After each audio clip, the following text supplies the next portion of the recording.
ബഗ്രം ജയിലിൽ നിന്നാണ് 65 തടവുകാരെ അഫ്ഗാൻ അധികൃതർ വിട്ടയച്ചത്. സൈനികരെ കൊലപ്പെടുത്തിയതുൾപ്പെടെയുള്ള കുറ്റങ്ങൾ ചുമത്തിയാണ് ഇവരെ അമേരിക്ക ജയിലിലടച്ചത്. തടവുകാരെ മോചിപ്പിക്കരുതെന്ന അമേരിക്കൻ മുന്നറിയിപ്പ് അവഗണിച്ചാണ് അഫ്ഗാനിസ്ഥാന്റെ നടപടി. ഇതിനെതിരെയുള്ള നാറ്റോയുടെയും അമേരിക്കയുടെയും പ്രതിഷേധങ്ങൾക്ക് മറുപടിയുമായി അഫ്ഗാനിസ്ഥാൻ പ്രസിഡന്റ് ഹമീദ് കർസായിയും രംഗത്തെത്തി. അഫ്ഗാനിസ്ഥാന്റെ ആഭ്യന്തര കാര്യങ്ങളിൽ അമേരിക്ക ഇനി കൈകടത്തരുതെന്ന് പ്രസിഡന്റ് കർസായി പറഞ്ഞു. രാജ്യത്തിന്റെ പരമാധികാരത്തെ ബഹുമാനിക്കണമെന്നും കർസായി അമേരിക്കയോട് ആവശ്യപ്പെട്ടു. Afghanistan is a sovereign country.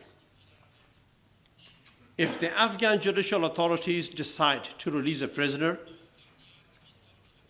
it is of no concern to the US and should be of no concern to the US.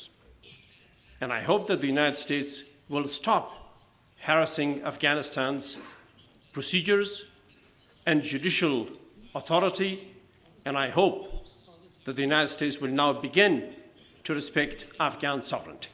American നിയന്ത്രണത്തിൽ നിന്നും കഴിഞ്ഞ വർഷമാണ് അഫ്ഗാൻ സർക്കാർ ബഗ്രം ജയിലിൽ ഏറ്റെടുത്തത്. വിട്ടയക്കപ്പെട്ടവർ പുതിയ ഭീഷണിയുയർത്തുമെന്ന നിലപാടിൽ ഉറച്ചു നിൽക്കുകയാണ് അമേരിക്ക. ഇതിന്റെ ഉത്തരവാദിത്വം അഫ്ഗാൻ സർക്കാരിന് തന്നെയായിരിക്കുമെന്നും അമേരിക്ക മുന്നറിയിപ്പ് നൽകി. International desk, media 1.